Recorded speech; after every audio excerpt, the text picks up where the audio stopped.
보디빌더만 추앙받는 나라가 있다. 근육이 곧 인격이며 삼두의 두께로 사회적 지위가 정해지는 곳.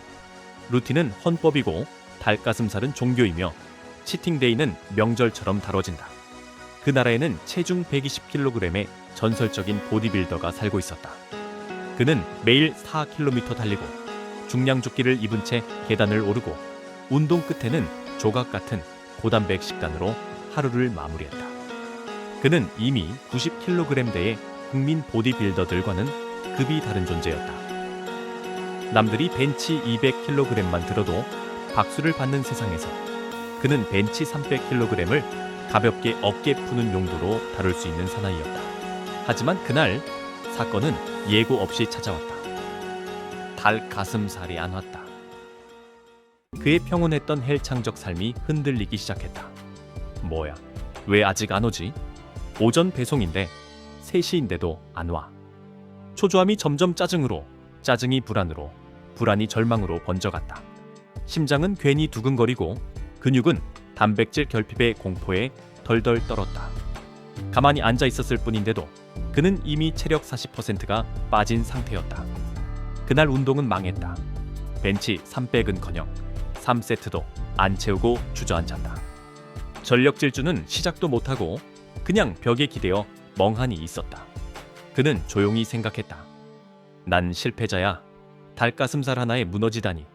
과도한 의욕이 날 삼켜버렸어. 그는 내일 있을 보디빌더 대회를 포기했다. 참고로 이 대회는 매일 열린다. 참가 조건은 운동했습니다. 다른 보디빌더들의 태도 한편 90kg의 보디빌더는 오늘도 운동을 마치고 이렇게 말했다. 와, 오늘 벤치 200kg 성공함. 개쩐다. 한 2주 푹 쉬고 다시 해도 되겠지. 뭐 오랜만에 피자 먹자. 그의 말에는 해맑은 여유가 담겨 있었다. 그리고 70kg 보디빌더는 운동 꼭 해야 해. 아령이나 들고 가자. 아, 집에서 유튜브 봐야지. 헤헤헤헤헤. 3시간 뒤 그는 이상한 알고리즘을 타고 헬스가 아닌 헬게이트로 빠져들고 있었다. 그날 밤 120kg 보디빌더는 알게 되었다. 진짜 피로는 근육이 아니라 마음에서 시작된다는 걸.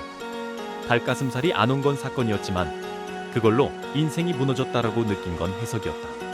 그리고 그 해석은 너무 오래 루틴의 노예로 살아온 자신이 만든 거였다. 며칠 뒤 그에게 닭가슴살이 도착했다. 하지만 그것은 그냥 닭가슴살이 아니었다. 고급 수비드 닭가슴살. 엄청 쫄깃하고 촉촉한 그 나라에서 전설처럼만 들리던 화이트 라벨 닭가슴살이었다. 게다가 평생 지급이라고 쓰여 있었다. 다만 조건이 있었다. 가격은 3% 인상되었습니다. 대신 당신은 이제 매달 회복, 루틴이 자동 지급됩니다. 그는 웃었다. 그리고 이렇게 중얼거렸다. 그럴만해. 나 그동안 너무 열심히 살았거든. 오늘의 이야기 교훈. 닭가슴살이 안 왔을 뿐인데 인생이 무너졌다면 당신은 생각보다 꽤 잘 살고 있는 중이다.